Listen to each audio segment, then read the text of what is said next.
Begitu banyak sampah di dalam hatinya tersebut. Semoga Allah selamatkan semuanya. Amin.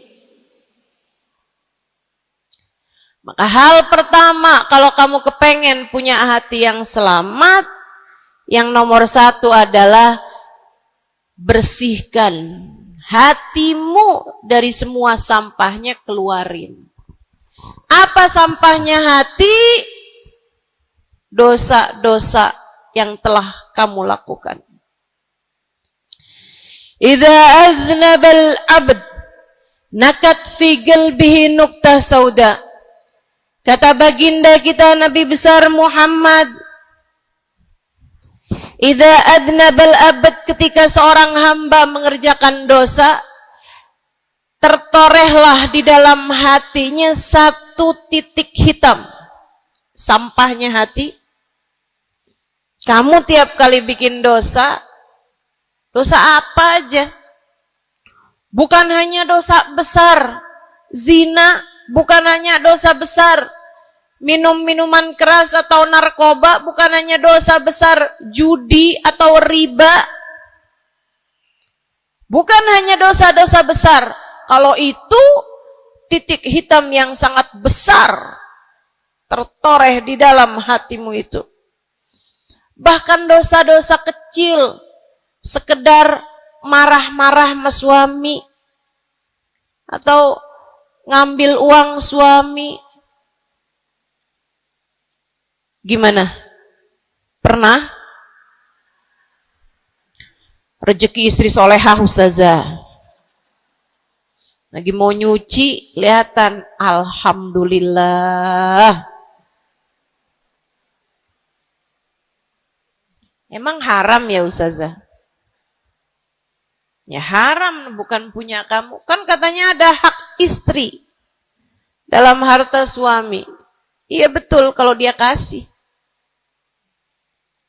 Kalau dia kasih, kalau nggak kasih, nggak halal juga. Bahkan dosa-dosa kecil, seperti melihat tetangga, terus kamu bilang, ya ampun, cakep banget ya. Nyesel saya nggak kawin sama dia.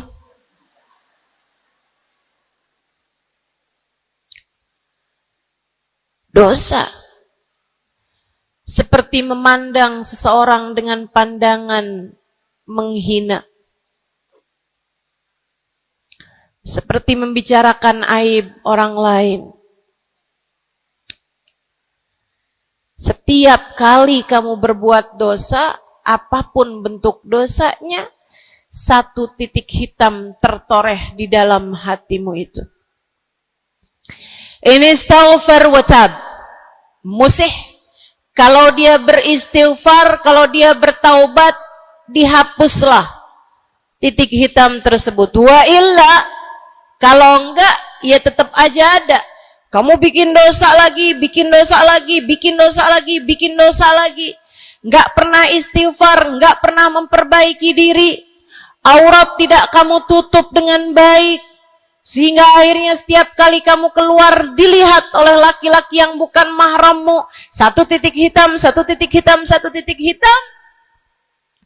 Sampai terkadang hati seseorang dipenuhi dengan titik-titik hitam. Hatinya menjadi legam. Hatinya menjadi penuh dengan titik-titik hitam. Semakin bertambah lagi, semakin bertambah lagi, jadilah karat.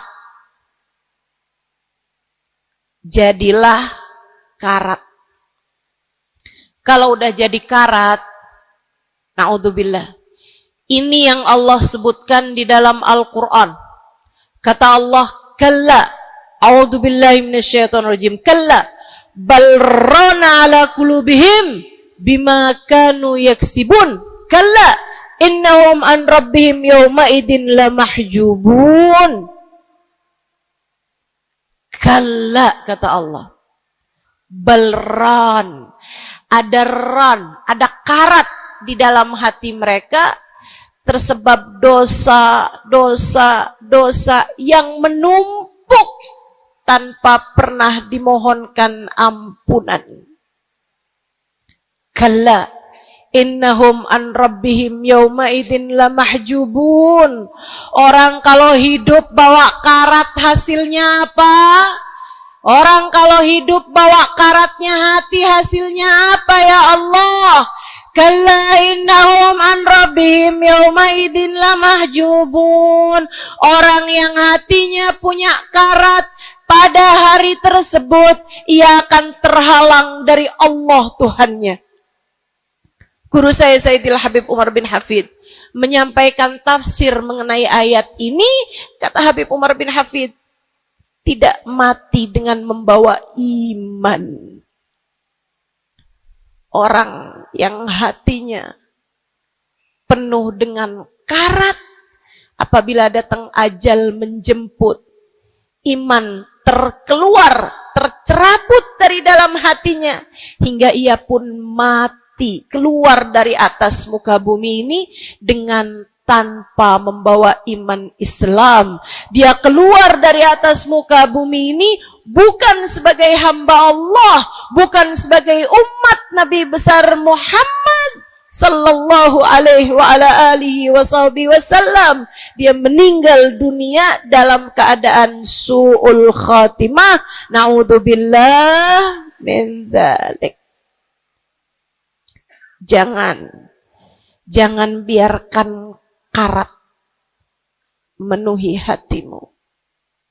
Jangan biarkan hatimu dosa-dosa yang telah kamu lakukan menjadi berkarat dalam hatimu itu. Saya kesian sama kamu. Enggak apa-apa. Hidup terus-terusan ngontrak, enggak apa-apa. Hidup enggak pernah punya kendaraan sendiri, enggak apa-apa. Enggak pernah punya HP yang canggih, enggak apa-apa. Saya hidup di atas muka bumi ini, enggak pernah ada yang datang melamar saya. Jadinya sampai di usia di atas 30-an tahun, saya masih menjomblo, Ustazah. Enggak apa-apa. Ustazah, saya udah menikah 10 tahun, belum ada anak juga, Ustazah. Enggak apa-apa. Ustazah, suami saya kawin lagi, Ustazah. Enggak apa-apa.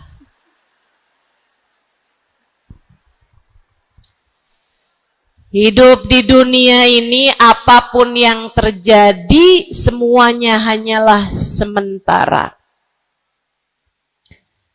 Kamu hanya perlu memastikan agar tatkala datang ajal menjemput, kamu punya modal. Dan modal utamanya yang nomor 1 adalah hati yang bersih. Hati yang selamat. Kamu bawa pulang menghadap Allah Subhanahu wa ta'ala bigalbin salim. Kamu bawa hati yang selamat. Insya Allah. Mati nggak bawa suami nggak apa-apa. Mati nggak bawa anak nggak apa-apa. Nggak bakalan jadi pertanyaan malaikat raqib atid. Tapi mati harus dengan membawa hati yang selamat. Mudah-mudahan Allah karuniakan. Mudah-mudahan Allah karuniakan. Saudaraku sekalian yang saya muliakan, maka bersihkan sampah-sampah dalam hatimu itu. Caranya gimana nih, Ustazah? Dosa-dosa saya emang udah banyak banget. Saya di masa muda, di masa remaja, bahkan sampai udah tua juga nih, bergelimangan dengan dosa demi dosa. Banyak dosa saya, Ustazah. Saya zaman muda berada dalam masa jahiliyah. Dosa, segala dosa saya kerjakan. Apa yang harus saya lakukan? Bersihkan karat-karat dalam hatimu itu dengan taubat. Minta ampun sama Allah, minta ampun sama Allah. Kamu perlu nangis sama Allah. Kamu perlu sungguh-sungguh minta ampunan sama Allah. Dosa segede gunung, kalau Allah mau melemparkannya ke dalam lautan ampunan, inna kaba'irad dunubi ful ghufrani kallamami. Katanya sahibul burda, sesungguhnya dosa-dosa besar dalam lautan ampunan, ia hanyalah seperti buih di dalam lautan. Gak ada artinya apa-apa kalau Allah mau ampuni. Dosa sebesar apapun, kalau Allah mau ampuni gak ada artinya.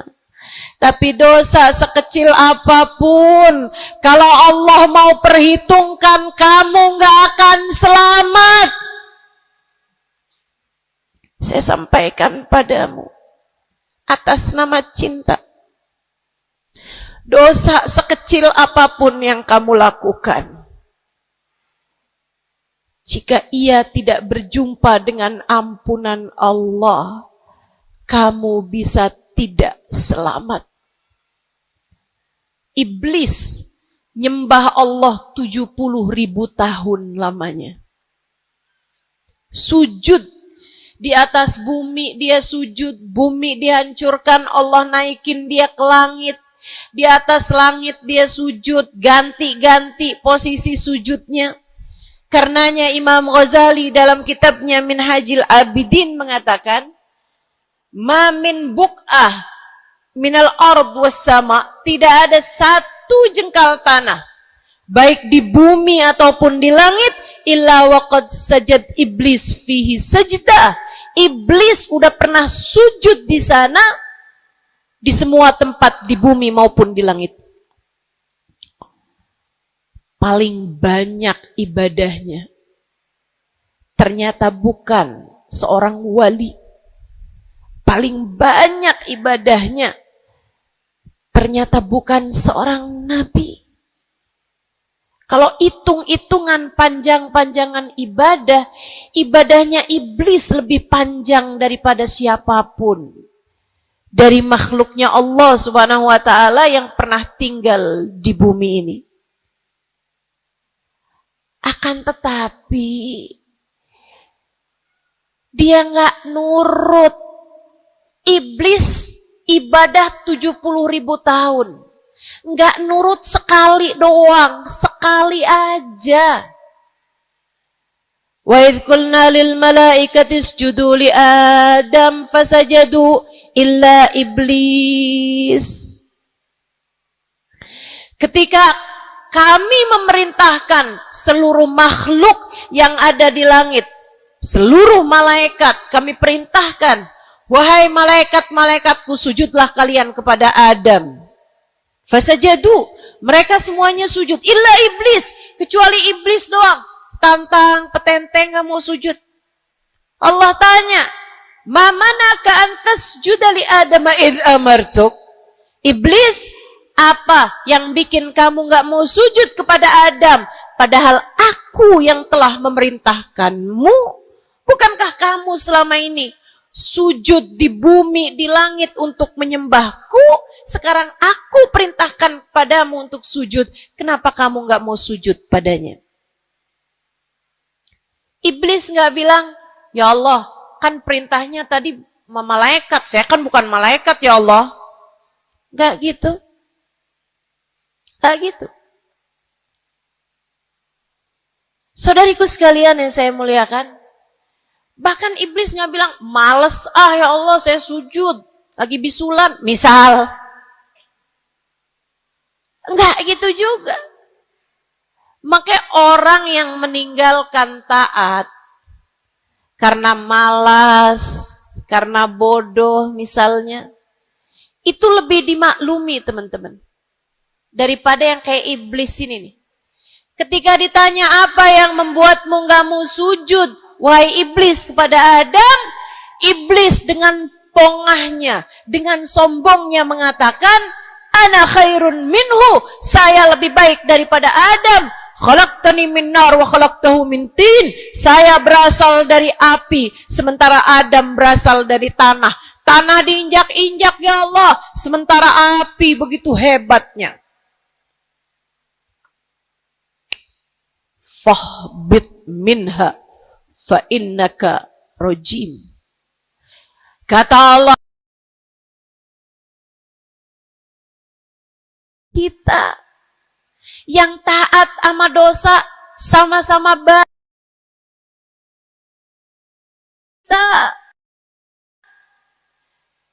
Yang mungkin dosa kita lebih banyak daripada taat kita. Kayak katanya Habib Ali Habsyi, kadang ada orang Islam, malaikat rokib yang nyatet pahala nganggur berbulan-bulan. Sementara malaikat atid yang nyatetin dosa sibuk bener. Gimana dengan kita? Iblis hanya satu saja melanggar aturan Allah. Allah kemudian mewahyukan padanya, keluar kamu wahai iblis dari surgaku, sesungguhnya kamu terkutuk.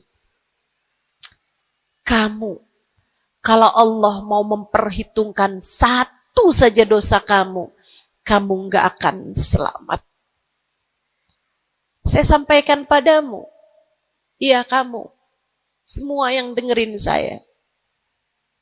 Kalau Allah mau memperhitungkan satu saja dosamu, kamu nggak akan selamat. Kamu tidak akan selamat. Tapi kan saya anaknya Fulan bin Fulan. Tapi kan saya keturunannya Fulan bin Fulan.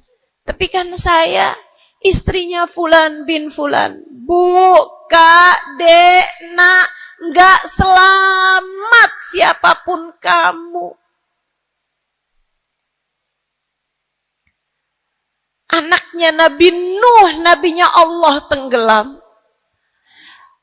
Pamannya Nabi Muhammad, paman baginda kita Nabi besar Muhammad, Abu Lahab, Allah tuliskan kehancurannya, kecelakaannya, kebinasaannya di dalam Al-Quran. Mau siapa yang kamu andalkan? Tapi kan saya udah banyak bikin taat, saya tiap malam bangun tahajud. Kamu nggak nyampe seujung kukunya ibadah iblis 70.000 tahun. 70.000 tahun. Sujud pada Allah SWT di tiap jengkal tanah. Nih tanah yang sekarang kita jejak ini pernah dibikin sujud sama iblis. Waktu iblis tinggal di atas muka bumi ini. Tapi semuanya nggak manfaat. Kalau Allah mau memperhitungkan satu saja dosa hambanya, ia tidak akan selamat. Sebab Allah hanya mau menerima hati yang tidak ada sampah di dalamnya. Sebab hanya berkenan menerima hati yang tidak ada noda-noda di dalamnya. Sampah hatimu bersihkan. Dosa-dosamu taubati. Mintalah ampun kepada Allah. Mintalah ampun kepada Allah. Bangunlah di waktu malam, mandilah dengan mandi taubat. Saat-saat mandimu kamu bilang dalam hatimu, ya Allah, sebagaimana air membersihkanku dari segala kotoran-kotoran di badanku, ya Allah, bersihkanlah dosa-dosaku dengan hujan ampunanmu. Kemudian sholatlah 2 rakaat, 4 rakaat, sholat taubat. Kemudian sesudahnya, mulailah kamu ingat dosa-dosamu. Mulailah kamu ingat dosa-dosamu. Dari sejak kamu balik sampai sekarang ini. Betapa ia telah menggunung. Betapa ia telah melumuri dirimu itu. Betapa ia telah menjadikan dirimu kotor. Kemudian ingatlah nikmat yang telah Allah SWT berikan, bahwa bersama dengan banyaknya dosa-dosamu, ia tak henti-henti memberikan kepadamu kenikmatan demi kenikmatan. Bahwa meski matamu berulang-ulang kau pandang yang haram dengannya, Allah masih membiarkan matamu dapat melihat. Betapa meskipun telingamu berulang-ulang kamu pakai untuk mendengarkan aib-aib orang, nyatanya sampai sekarang telingamu masih dapat mendengar. Betapa lisanmu. Berapa banyak hati tersakiti dari lisanmu itu. Mertuamu kamu sakiti. Suamimu kamu sakiti. Anakmu bahkan kamu sakiti. Bodoh banget sih jadi anak. Astagfirullah. Kamu kok bandel banget sih, mama nyesel punya anak kayak kamu. Astagfirullah.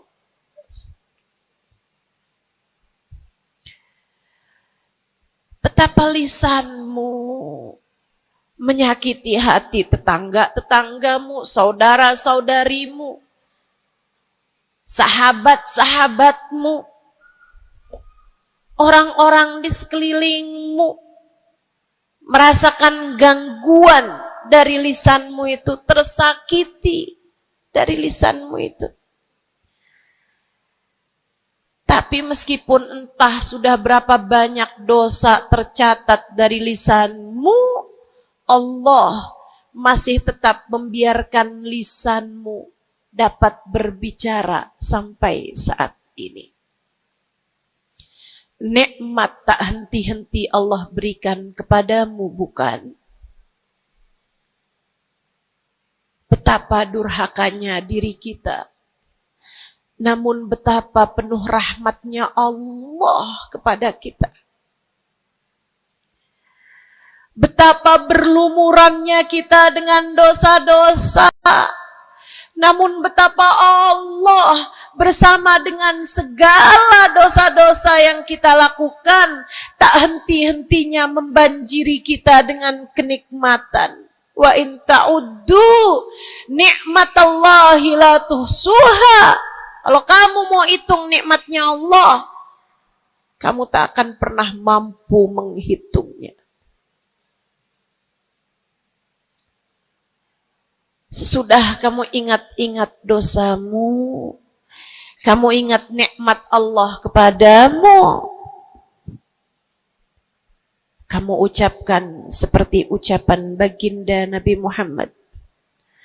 Allahumma anta rabbi, la ilaha illa anta khalaqtani khalaqtani wa ana abduka wa ana ala ahdika wa wa'dika mastata'tu a'udzu bika min syarri ma sana'tu abu'u laka bi ni'matika 'alayya wa abu'u bi dhanbi faghfirli fa innahu la yaghfiru dzunuba illa anta. Ya Allah, Engkau adalah Tuhanku. Tak ada Tuhan kecuali Engkau. Aku adalah hamba-Mu yang Kau perintahkan buat taat, yang Kau perintahkan untuk menepati janji semampuku. Ya Allah, aku berlindung dari buruknya perbuatan yang telah aku lakukan. Begitu buruk, begitu jelek dosa yang telah aku perbuat padamu, ya Allah. Abu'u laka bi ni'matika 'alayya. Ya Allah, Engkau selalu datang padaku dengan berbagai macam kenikmatan-kenikmatan. Wa abu'u bi dzambi, sementara aku selalu datang padamu dengan dosa demi dosa. Faghfirli, ampunilah aku ya Allah. Fa innahu la yaghfiru dzunuba illa anta. Bukankah tak ada yang dapat mengampuni dosaku selain Engkau ya Allah. Minta ampun sama Allah. Minta ampun sama Allah. Yang serius, menangislah di hadapannya. Menangislah di hadapannya. Dalam keheningan malam saat tiada sesiapapun yang melihatmu. Jauhkan dulu apapun yang dapat membuatmu kehilangan konsentrasi. Jangan lagi khusyuk-khusyuk begitu tiba-tiba kedengaran suara Shopee.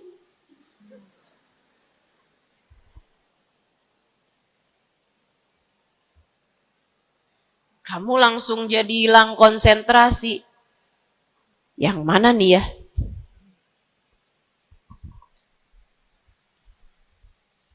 Bismillah. Kalau kamu pengen punya hati yang selamat, nomor 1 adalah taubat. Taubatan nasuha. Taubat yang sungguh-sungguh. Nyesel telah berbuat dosa, meninggalkan dosa-dosa tersebut, berjanji untuk tidak mengulanginya lagi. Jika dosanya terkait sama manusia, ada syarat keempat yang harus dilakukan, yaitu meminta maaf kepada orang yang telah engkau sakiti hatinya tersebut. Yang kamu habis bikin dosa sama dia minta maaf. Mudah-mudahan Allah SWT ampuni dosa-dosa kita. Amin.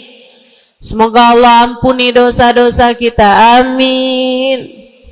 Ketika ada seorang ulama ditanya, ya Syekh, wahai Syekh, kalau saya nih punya banyak hajat nih, punya banyak permintaan, tapi waktunya sempit buat doa. Doa apa yang seharusnya saya panjatkan? Misalnya nih, lagi sebentar nih bisa kepegang Hajar Aswad. Lagi sebentar nih bisa ada di depan Ka'bah. Lagi sebentar nih bisa ada di dekat makam Nabi Muhammad sallallahu alaihi wasallam. Sesudah kita ucap salam kepada baginda Nabi. Ini apa nih yang harus saya minta kepada Allah? Hajat saya banyak, sementara waktu saya sempit buat doanya. Apa yang harus saya mintakan? Apa sebaik-baik hajat yang perlu kita mintakan di saat tidak banyak waktu untuk memintanya kepada Allah? Syekh tersebut menjawab, is'alil maghfirah, mintalah ampunan dari Allah. Sebab bagaimana mungkin kamu meminta hajat-hajat yang lain sementara kamu masih belum berada dalam pandangan rahmatnya Allah. Kamu masih terusir dari pintunya. Kamu udah minta-minta. Nih kayak istri lagi minggat sama suaminya. Kemudian dia WhatsApp, tolong dong transferin saya. Lah balik dulu.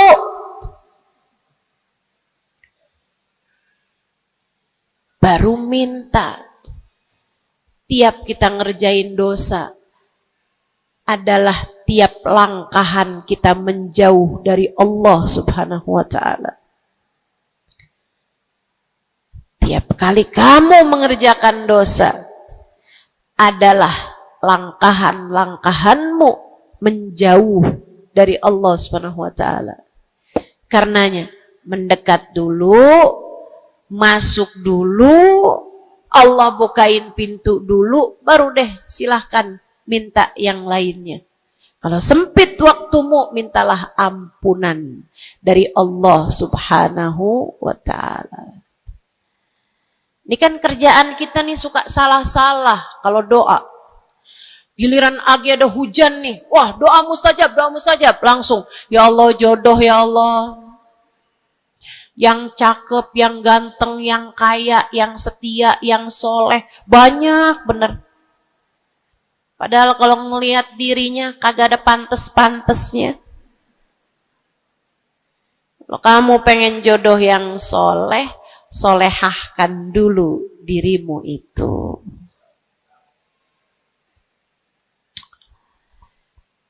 Begitu datang hujan, ya Allah, duit yang banyak ya Allah, duit yang banyak ya Allah. Mintalah dulu ampunan. Sebab kamu mati nggak bawa jodoh nggak apa-apa, kamu mati nggak bawa duit nggak apa-apa. Tapi kita mati harus bawa ampunan Allah Subhanahu wa ta'ala. Sebab dosa akan mengotori ruang hati kita. Maka syarat utama hati yang bersih adalah keluarkan sampah darinya dengan cara taubat. Mohonlah ampun pada Allah. Secara serius. Cukup sekali ustazah? Enggak cukup. Lo dosanya banyak. Tiap habis sholat minta ampun. Tiap ada kesempatan buat doa minta ampun. Tiap lagi datang hujan minta ampun. Tiap lagi ziarah ke makam Nabi, ke makam wali, minta ampun sama Allah. Tiap lagi datang orang soleh, katanya doa sambil memandang wajah orang soleh yang mustajab. Apa yang mesti kita minta? Minta ampunan dari Allah Subhanahu wa ta'ala. Minta ampunan dari Allah Subhanahu wa ta'ala. Itu satu syarat mutlak utama. Pengen hatimu selamat, keluarkan sampah-sampahnya. Habis keluarin sampah-sampahnya, nah sekarang udah bersih. Ternyata ada penyakit-penyakitnya. Ada bagian itu yang atapnya bocor. Ada airnya yang tersumbat. Penyakitnya rumah. Bukan begitu? Saudaraku sekalian yang saya muliakan, kamu kepengen hatimu jadi hati yang selamat, sembuhkan hatimu dari berbagai macam penyakit-penyakitnya. Apa aja sih penyakit-penyakitnya hati? Banyak. Imam Ghazali menyebutkannya dalam kitab Ihya Ulumuddin. Sampai jadi satu kitab yang tebal membahas mengenai hal-hal yang buruk yang ada dalam hati manusia. Pembahasan panjang, nggak akan keburu waktunya buat bahas panjang itu. Tapi saya bilang, Bu, kayak rumah. Saya pernah beli rumah. Suami saya beli rumah. Kemudian saya liatin rumahnya bagus, bersih, cakep, udah nih. Kemudian satu hari saya ajak teman saya yang ngerti urusan rumah, ahli desain interior rumah. Saya bawa masuk dalam rumah saya, dia liatin, ini bocor nih Ustazah, yang ini nih harus cepet-cepetan ditambal. Terus dia lihat ada bagian atap tuh bocor tuh Ustazah, tambal dulu Ustazah. Dibenerin dulu tuh Ustazah sebelum ditempatin. Bu, saya kirain rumah saya udah bagus. Ternyata kalau dilihat sama ahlinya baru ketahuan. Kita juga begitu semua. Kita kirain hati kita baik-baik aja. Tapi kalau kita duduk ngaji, kalau kita hadir di majelis taklim, kalau kita dengerin kajian-kajian, kita baru paham. Ya Allah, ternyata hati saya ada penyakitnya di sini. Ternyata saya juga punya penyakit yang ini. Ternyata saya punya penyakit yang ini. Karena jangan berhenti belajar. Jangan berhenti mengaji. Biar kita paham penyakit-penyakit hati kita tuh di bagian mana. Sehingga kita bisa konsentrasi buat mengobatinya.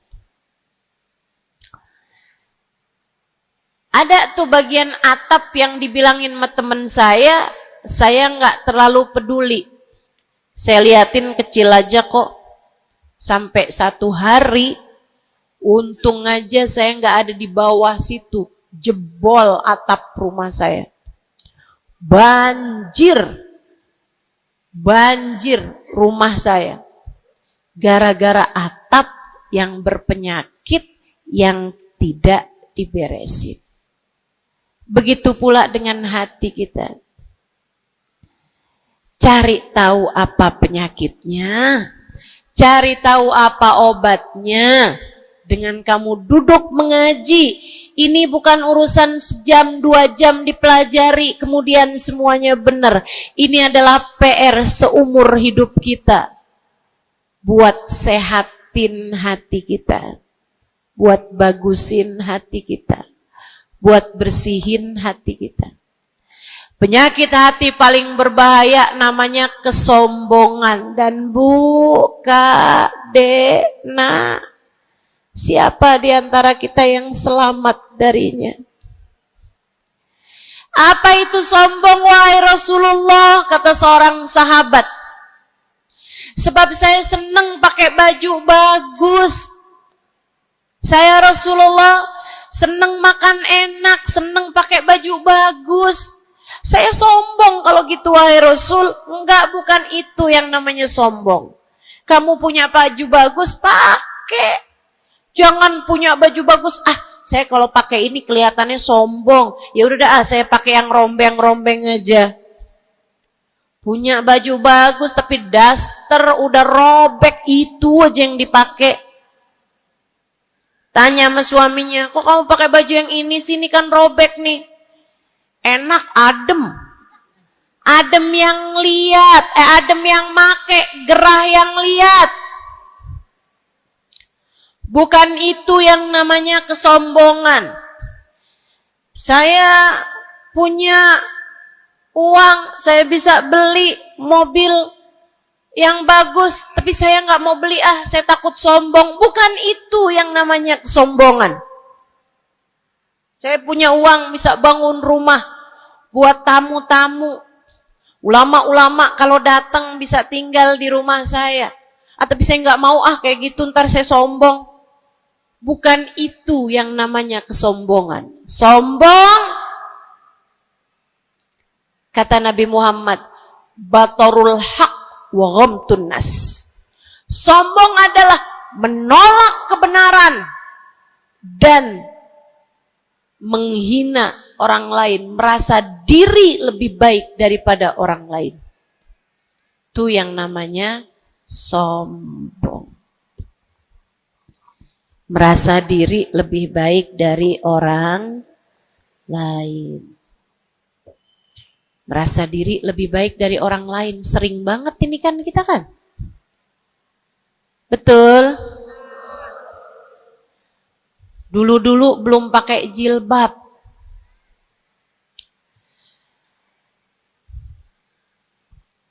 Nggak ngerjain taat yang namanya menutup aurat. Habis itu kemudian pergi majelis, hadir kajian pakai jilbab, rapi banget. Bahkan tumpuk-tumpuk. Ustadzanya pakai jilbab 1 lapis, dia pakai 3 lapis.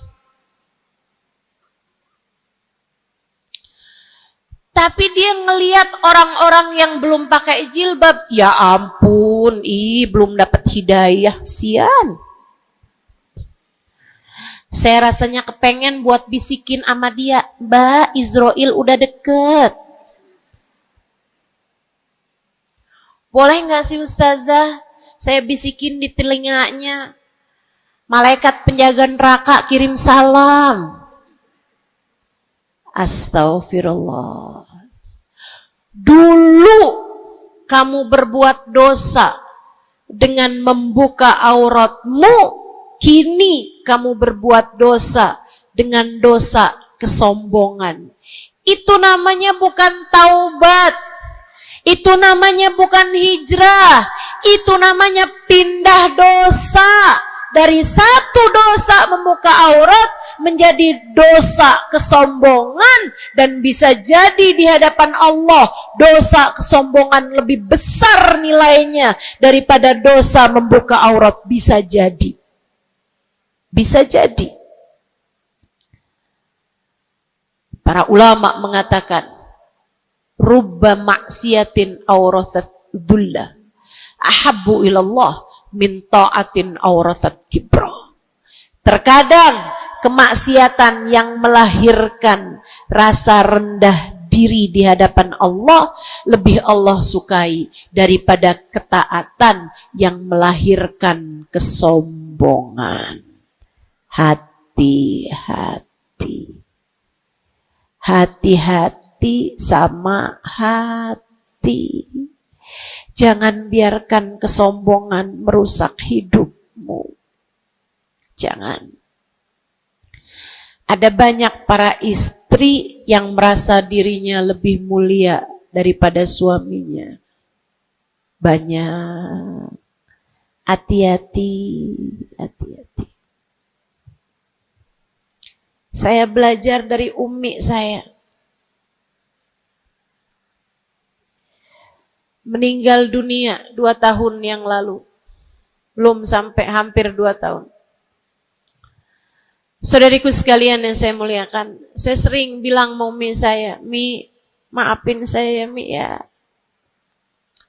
Umi saya bilang, Nak, maafin Umi ya. Umi punya salah sama kamu nggak kurang daripada salah kamu sama Umi. Umi punya dosa sama kamu pasti lebih banyak daripada dosa kamu sama Umi.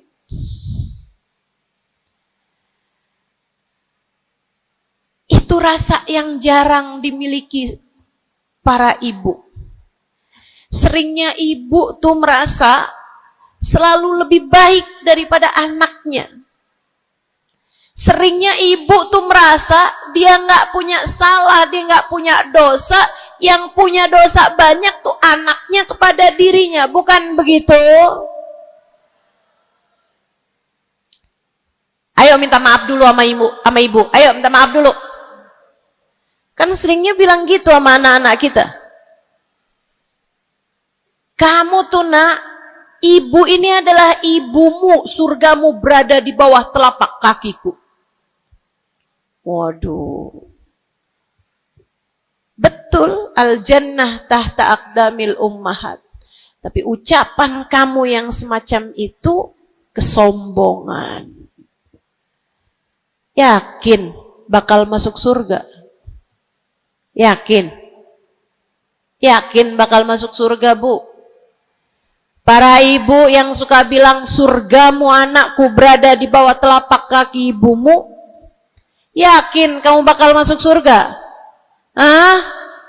Allah nggak pernah wajib memasukkanmu ke dalam surga, Bu. Allah nggak pernah wajib menghindarkanmu dari api neraka, Bu. Allah nggak pernah wajib menjadikanmu ada di belakang Nabi Muhammad. Kalau kamu sampai Allah usir dari surganya, Allah masukkan kamu ke dalam nerakanya, kamu bisa apa? Kalau saat Nabi Muhammad menggiring umatnya dan kamu tidak bisa ada di belakangnya, kamu terusir dari rombongan Nabi Muhammad, kamu bisa apa? Kamu bisa apa? Nilaimu yang sesungguhnya nanti di akhirat kelihatannya. Nilaimu yang sesungguhnya nanti di akhirat kelihatannya. Jadi kalau kamu mau sombong, tar di akhirat. Kalau sampai kamu bisa masuk ke dalam surga Allah, kalau kamu sampai berada di barisan-barisan terdepan dalam rombongan Nabi besar Muhammad,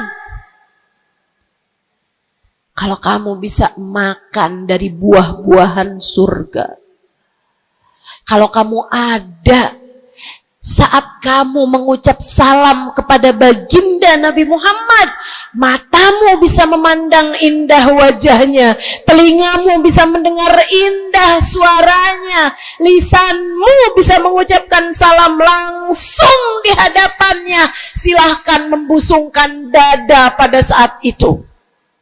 Silahkan mau ngerasa diri kamu lebih baik daripada ahli-ahli neraka, silahkan. Tapi sekarang keadaannya belum tentu. Bagaimana jika seseorang yang kamu memandang dirimu lebih baik darinya, ternyata ia melenggang masuk ke dalam surga, sementara kamu Allah jerumuskan ke dalam api neraka? Keadaannya belum jelas, keadaannya belum tentu. Jangan pernah merasa diri lebih baik daripada siapapun. Jangan pernah merasa diri lebih baik daripada siapapun. Hatimu benerin rusak-rusaknya, penyakit-penyakitnya. Ada penyakit berbahaya namanya hasud. Ada penyakit berbahaya namanya hasud. Apa itu hasud? Seneng orang lain dapat kesulitan, seneng kalau orang lain dapat kemalangan, kesusahan, susah hati kalau orang lain dapat kesenangan. Tuh. Seneng orang lain susah, susah orang lain seneng. Itu namanya hasud. Ada tetangga naikin rumah, bangun rumah, dia naik darahnya. Ada orang tetangganya yang sebelah kiri beli mobil, dia pun diangkut pakai mobil ambulan. Busuk bener hatinya, dimakan sama sifat namanya sifat hasud. Nggak seneng lihat orang lain seneng. Kalau orang lain dapat kesusahan seneng bener. Si ibu itu kemarin habis tabrakan, pantas aja dia tabrakan. Kamu tahu kan, si ibu yang itu tuh suka ngerebut laki orang. Ngerebut suami orang jelek, teman-teman, jelek. Jelek. Tapi kamu ngomongin orang juga perbuatan yang jelek, sama jeleknya. Yuk belajar. buat jangan punya sifat hasud. Dia kok bikin pengajian besar, pengajian kita harus lebih besar. Urusannya apa? Bukankah majelis itu adalah dakwah mengajak orang kepada Allah? Hatimu jagain, hatimu jagain, hatimu jagain. Ada yang bisa begitu, alhamdulillah. Ada ustazah yang lebih pandai darimu, alhamdulillah. Minta doa, ambil ilmunya. Bukan malah dihasutin. Hati-hati, hati-hati. Jangan sampai hasutmu membawamu kepada terusir dari rahmatnya Allah. Kayak Bal'am bin Ba'ur. Ada zamannya Nabi Musa, teman-teman sekalian. Namanya Bal'am bin Ba'ur. Ilmunya tinggi. Sampai kabarnya, jamaahnya juga banyak. Semua orang dengerin kajiannya. Ini saya serem nih. Ini saya serem nih. So ikut sekalian nih, ngeri banget nih. Ini buat orang kayak saya nih, ngeri banget nih pembahasan ini nih. Ada orang berilmu, pinter banget, namanya Bal'am bin Ba'ur, zamannya Nabi Allah Musa. Jamaahnya banyak, kalau dia hadir kajian, wow, semua orang di kampungnya hadir semuanya. Imam Ghazali cerita, dia sampai-sampai dari berilmunya, ilmunya tingginya, Allah kasih sama dia ilmu yang tinggi. Kalau dia ada dapat pertanyaan yang dia nggak tahu jawabannya, dia doa bisa lihat jawabannya langsung dari Lauhil Mahfuz. Kurang pinter apa? Kurang berilmu apa? Kurang hebat apa? Kurang dekat apa sama Allah? Kamu jadi ustazah, berapa banyak ilmumu? Kamu jadi seorang pendakwah, berapa banyak ilmumu? Kamu yang dianggap sebagai ulama, berapa banyak ilmumu? Merunduklah. Saudariku sekalian yang saya muliakan, si Bal'am bin Ba'ur, kabarnya sampai para malaikat turun ikut serta mencatat pelajaran-pelajaran yang dia berikan. Yang ngaji sampai bukan cuman orang, bukan cuman jin ikut ngaji, sampai malaikat-malaikat Allah ikut ngaji. Kurang apa hebatnya? Tapi Allah hancurkan Bal'am karena sifat hasud. Nabi Allah Musa datang ke kampungnya Bal'am bin Ba'ur. Jamaahnya Bal'am bin Ba'ur semua datang kepada Nabi Musa. Nabinya Allah, tentu saja semua datang. Semuanya datang kepada Nabi Musa. Semua minta doa kepada Nabi Musa.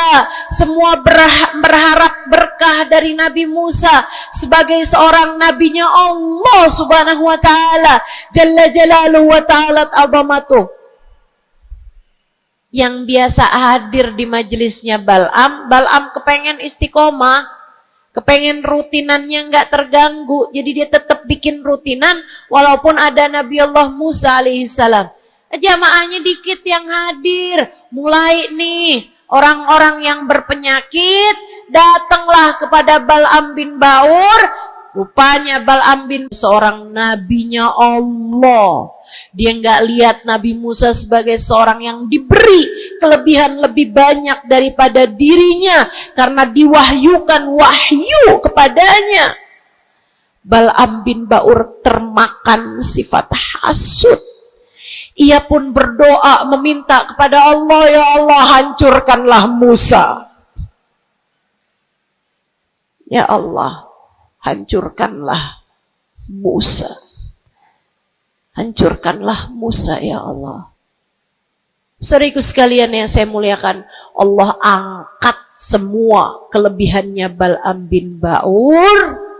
Bahkan kabarnya dialah orang ateis pertama di atas muka bumi ini yang mengatakan alam semesta enggak ada Tuhannya. Ngeri. Allah cabut bahkan iman dari dalam hatinya Bal'am bin Ba'ur. Iman Allah cabut. Dari yang asalnya berilmu kayak begitu, Allah sampai cabut imannya, teman-teman saudaraku sekalian. Allah pun ceritakan tentang Bal'am bin Ba'ur dalam Al-Quran. Kata Allah Subhanahu wa taala, "A'udzu billahi minasyaitonir rajim.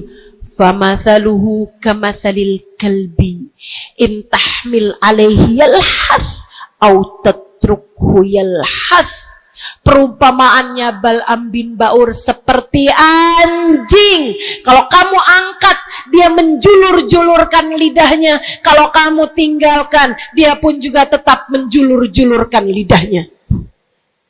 Dianjing-anjingin, bukan sama orang, sama Allah Subhanahu wa ta'ala.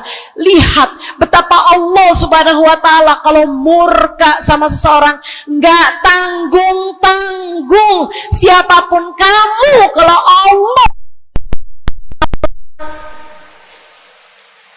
Allah murka sama kamu, nggak tanggung-tanggung murka Allah. Bahkan kepada seseorang yang dibukakan lauhil mahfud kepadanya, Allah jadikan dia seperti anjing, kata Allah dalam Al-Quran. Jangan berani-berani punya sifat hasud.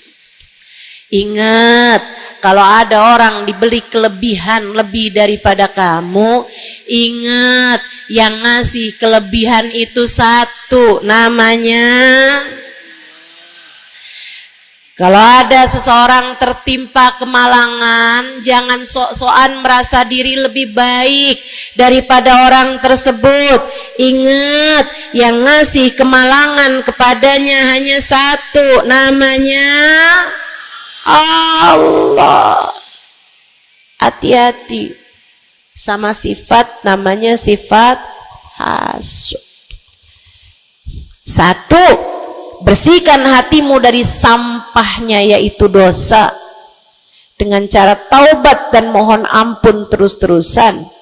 Kedua,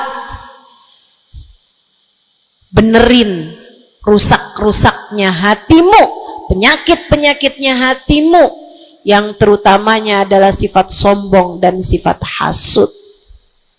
Hatimu belajar untuk tidak membenci siapapun. Hatimu belajar buat gak benci sama siapapun. Yang terakhir, kalau kepengen hatimu selamat, hiasi.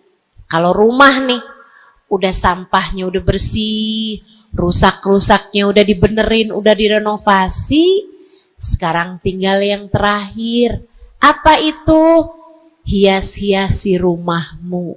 Pasangin horden, pasangin lampu yang bagus, pasangin lantai yang bagus, ditaruhin dekorasi-dekorasi, pajangan-pajangan kamu taruh-taruh, ada sofa, ada tempat tidur, dihias-hiasi rumahnya. Dicat rumahmu itu dengan warna-warna yang cocok, kan begitu? Hiasi hatimu dengan cinta. Hiasi hatimu dengan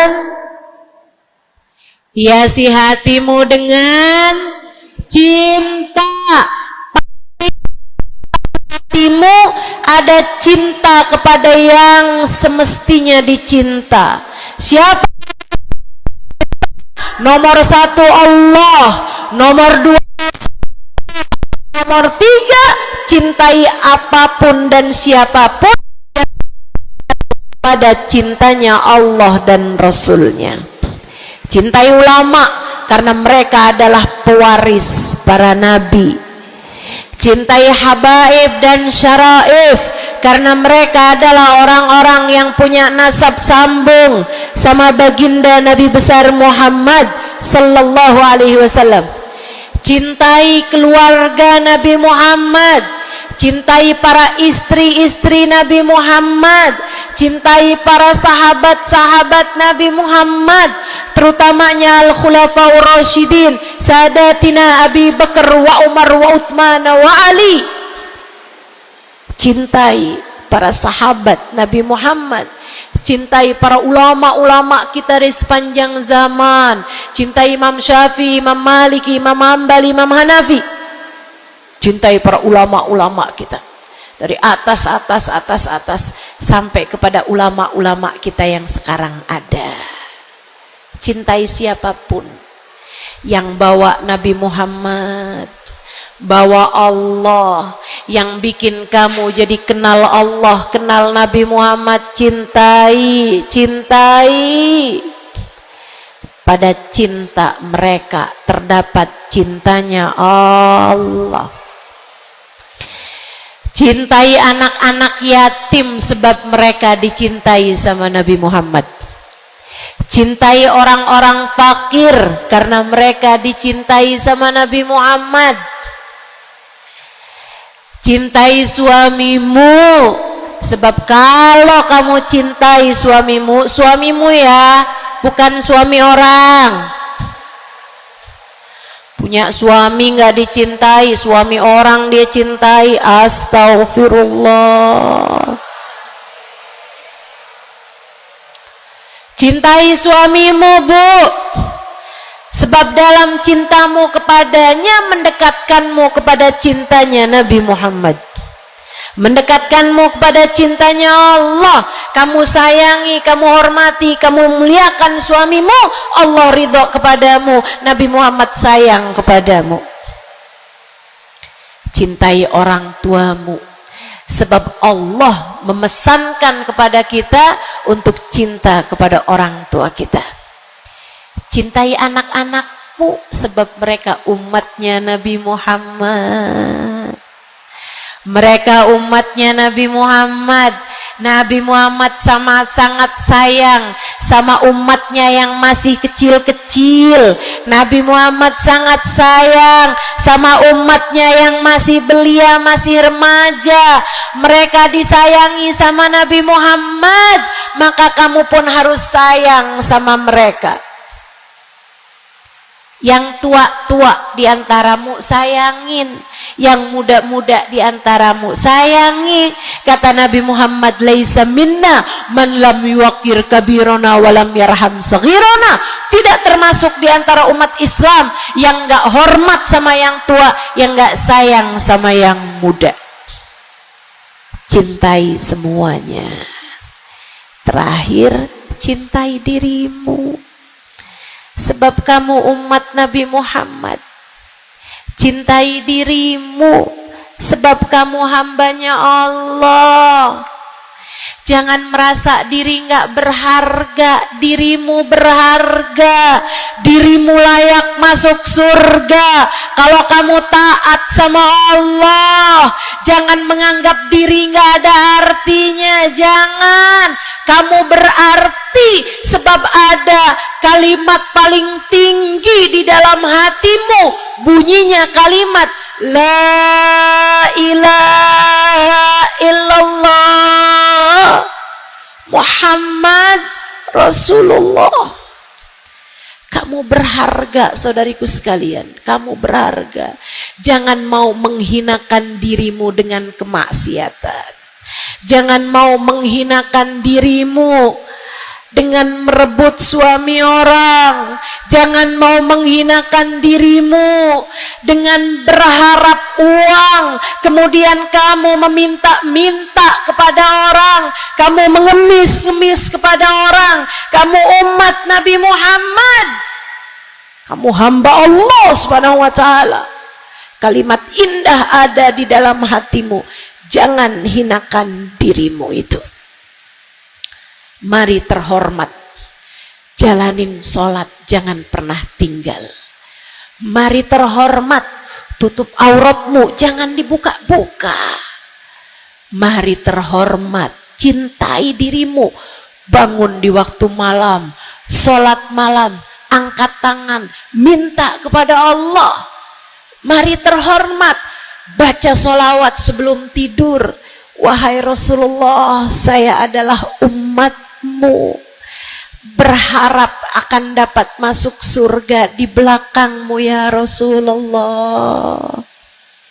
Mari cintai dirimu sebagai hamba Allah, sebagai umat Nabi Muhammad.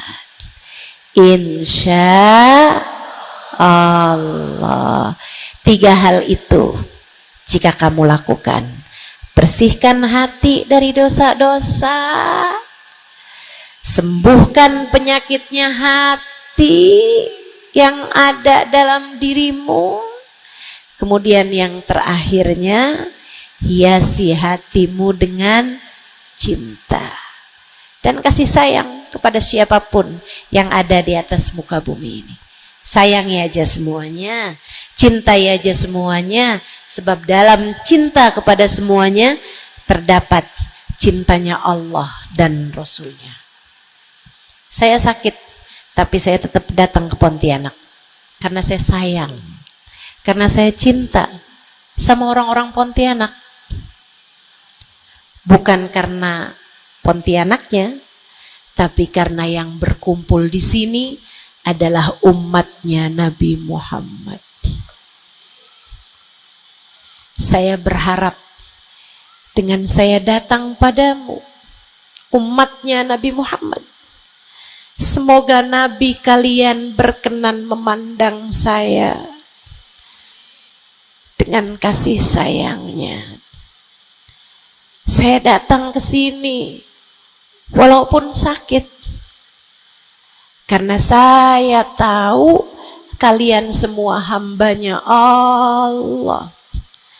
Ada keberkahan dalam diri kalian yang saya berharap mendapatkan itu.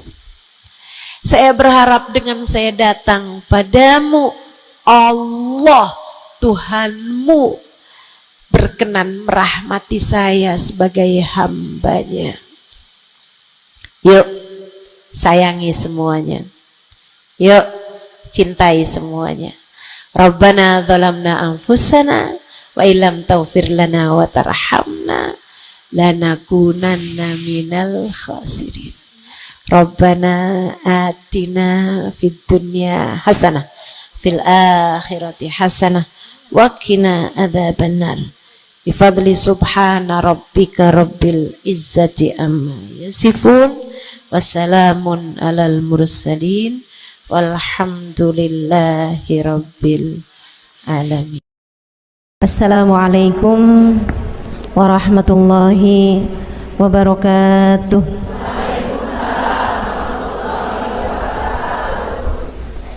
Alhamdulillah, wassalatu wassalamu ala rasulillah Muhammad ibn Abdillah wa ala alihi wa sahbihi wa man wala. Subhanaka la ilma lana illa ma 'allamtana innaka antal alimul hakim. Rabbi shrah li sadri wa yassir li amri wahlul 'uqdatan min lisani yafqahu qawli. Amma ba'du. Baik, sebelum kita mulai, kita akan baca niat belajar bersama-sama. Mudah-mudahan ilmunya nanti sekali lagi jadi ilmu yang manfaat buat kita sekalian. Bismillahirrahmanirrahim. Nawaitu ta'allum wa ta'lim wan naf'a wal intifa' wal mudzakarah wat tadhkir wal ifadah wal istifadah wal hidza ala tamassuk bi kitabillah wa sunnati rasulillah sallallahu alaihi wa alihi wasallam wa والدعاء إلى الهدى والدلالة على الخير ابتغاء مرضاته وقربه وثوابه وحسن الخاتمة مع اللطف والعافية وصلاح العاقبة برحمتك يا أرحم الراحمين. إلى حضرة النبي محمد صلى الله عليه وسلم وآله وصحبه وأزواجه وذريته وأهل بيته وسلم وجميع الأنبياء والمرسلين والملائكة أجمعين أن الله يغفر لهم ويرحمهم ويعلي درجاتهم في الجنة وينفعنا بركاتهم وأسرارهم وأنوارهم وعلومهم ونفعاتهم في الدين والدنيا والآخرة. الفاتحة. Baca bersama-sama. A'udzu billahi minasyaitonir rajim. Bismillahirrahmanirrahim.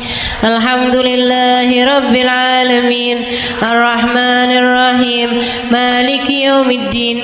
Iyyaka na'budu wa iyyaka nasta'in. Ihdinas siratal mustaqim.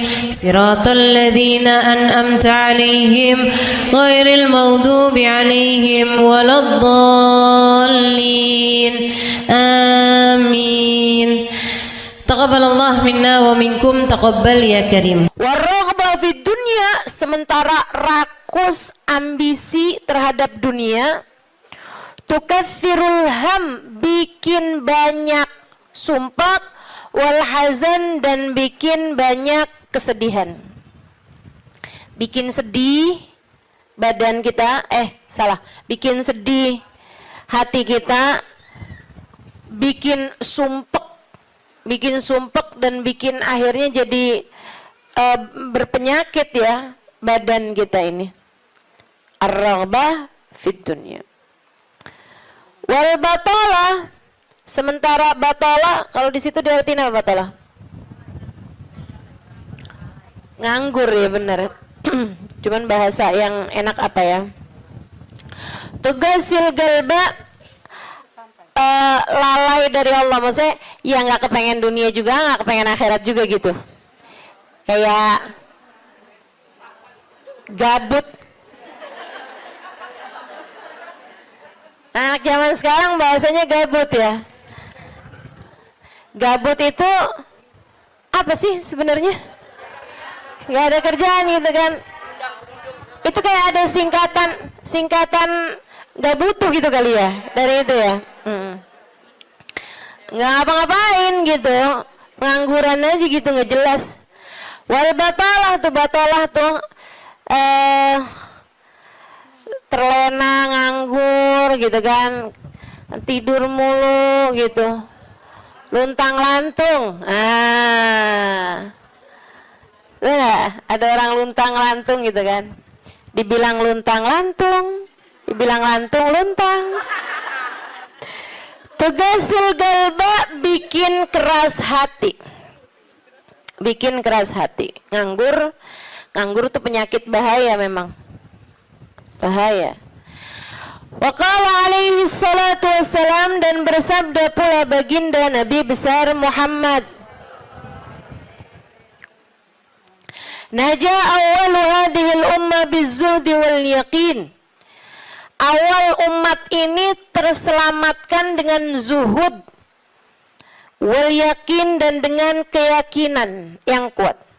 Wasayahlik akhiruha bil hirsi wa tulil amal, dan akan hancur akhirnya umat ini, akan hancur disebabkan hirs, ambisi terhadap dunia, wa tulil amal, dan panjang angan-angan. Wa ma warada minal ayati wal akhbar wal athar fi dammid dunya wa dammil muhibbina laha warraghibina fiha wa dammil hirsi 'alaiha kharijun anil hasr.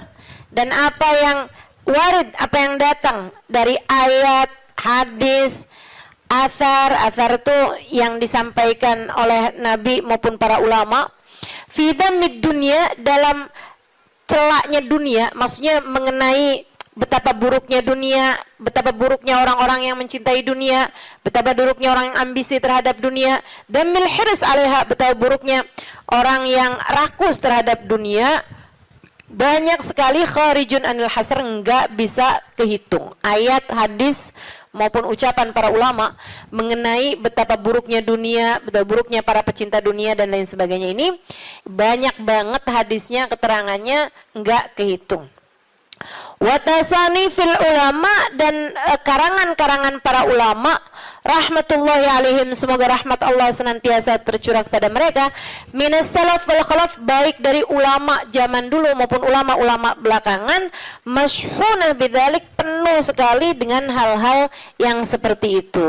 Kayak Imam Ghazali gitu kan, nulis dalam kitabnya baik Ihya Ulumuddin ataupun kitab yang terakhirnya beliau itu namanya Minhajul Abidin dan lain sebagainya, itu banyak banget mengenai hal-hal yang seperti ini gitu. Betapa pentingnya kita untuk zuhud terhadap urusan dunia. Tsumma inad dunya ibaratun wallahu a'lam bisawab. Sampai situ ya. Nabi Muhammad alaihissalam mengatakan, az-zahada fid dunya tuyrihul qalba wal badan. Zuhud dunia nih. Apa tuh zuhud? Zuhud itu teman-teman tidak mengharapkan kesenangan dunia dari Allah sekalipun ya, enggak minta gitu, enggak seneng gitu sama kesenangan dunia dari Allah. Itu namanya zuhud akhirat. Dan juga teman-teman, zuhud ama manusia itu tidak menginginkan apa yang ada pada manusia, apa yang dimiliki orang enggak kepengen. Itu kan, itu namanya zuhud fima fi aidin nas. Ini disampaikan Nabi Muhammad dalam hadisnya, izhad fid dunya yuhibbukallah, wazhad fima fi aidin nas yuhibbukan nas. Kata Nabi Muhammad alaihissalam, zuhudlah kamu dari dunia. Zuhud tuh enggak seneng, enggak ambisi, enggak fokus kepada kesenangan dunia maupun pencapaian dunia. Hati-hati, tipis teman-teman bedanya, gitu kan? Pencapaian dunia, saudara sekalian, kayak gini loh, banyak followers, majelisnya jadi rame, itu tipis tuh antara kamu kepengen akhirat sama kamu kepengen dunia. Buat siapanya? Bukan buat yang hadir. Saya rasa kalau yang hadir mudah-mudahan baik gitu kan. Tipisnya itu buat pelaku-pelaku dakwah, baik yang rumahnya buka buat majelis atau dia buka majelis, atau yang ngajarnya nih gitu.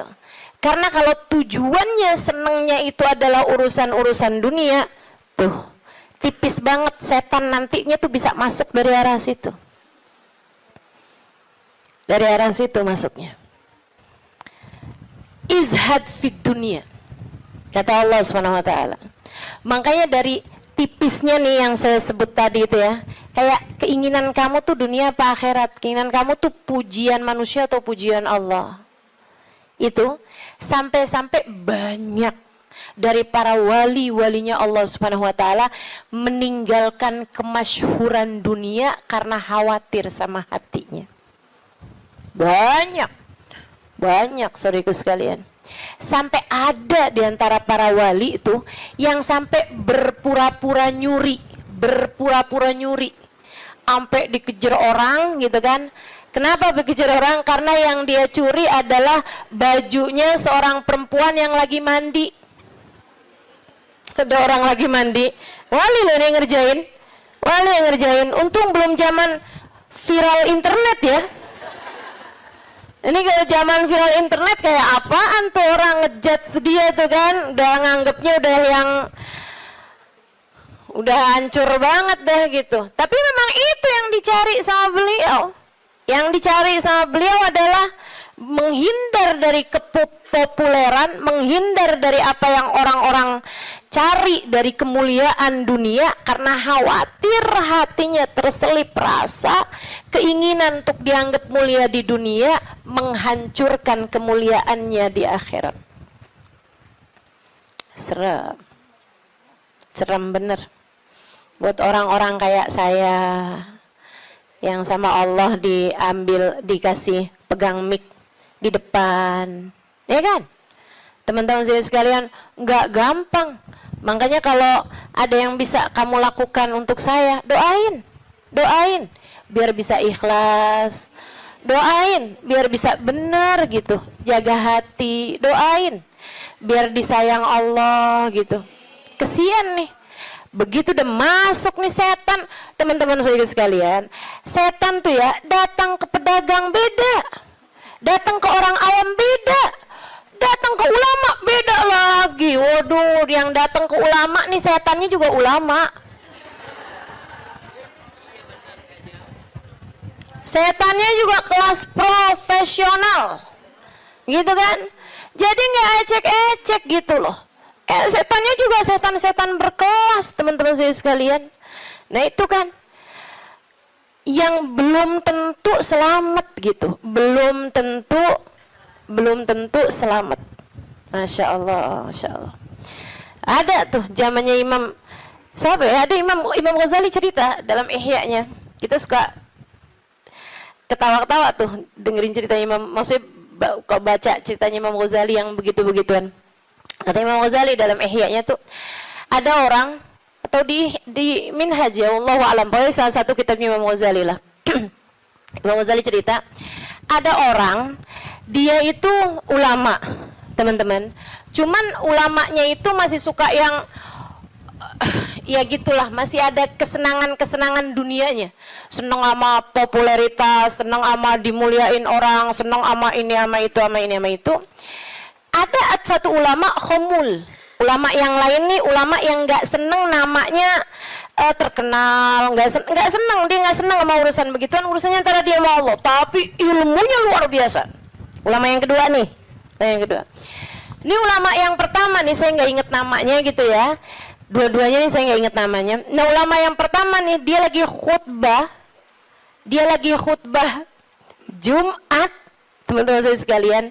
Dia ngomong sesuatu yang dinisbatkan kepada ulama yang kedua yang nggak senang keterkenalan apa ini, teman-teman.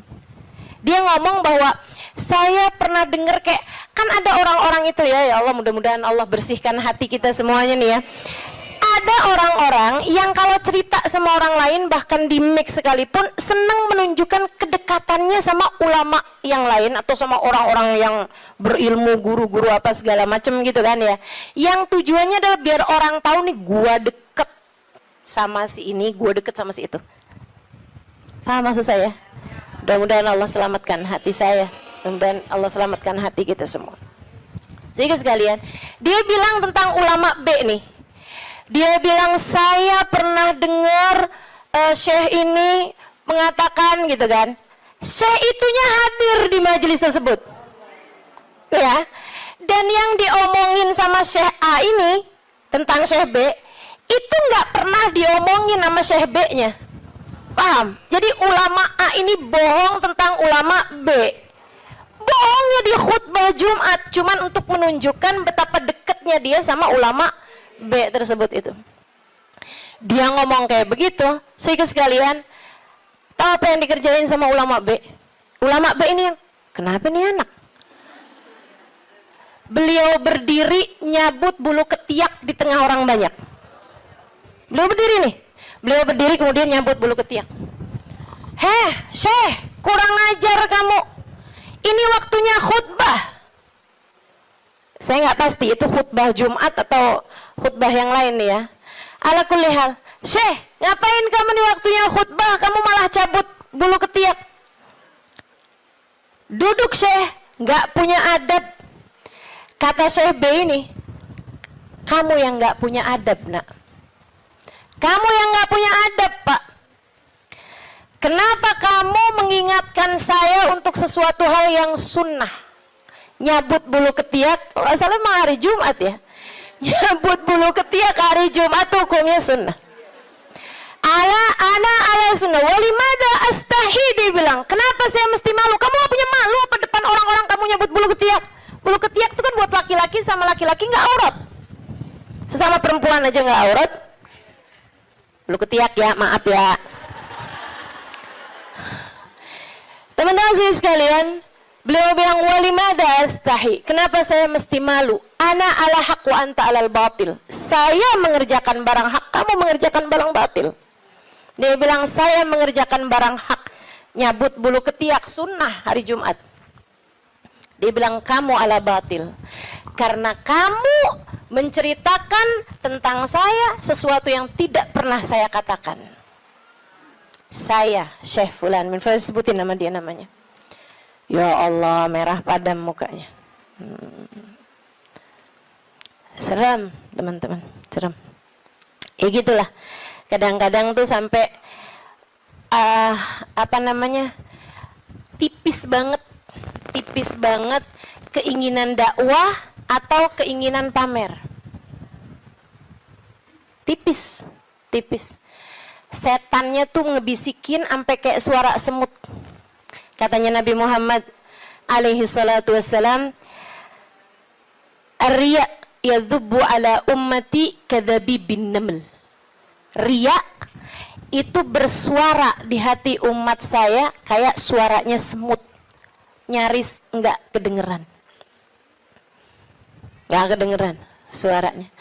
Antara kamu seneng agama Allah jadi tinggi atau kamu seneng nama kamu jadi tinggi. Tipis, segaris, bahkan lebih tipis daripada kulit bawang, teman-teman. Oke, mesti terus minta perlindungan sama Allah. Ya Allah, ya Allah, ya Allah, ya Allah. Bimbing terus ya Allah, ya Allah, ya Allah. Gitu.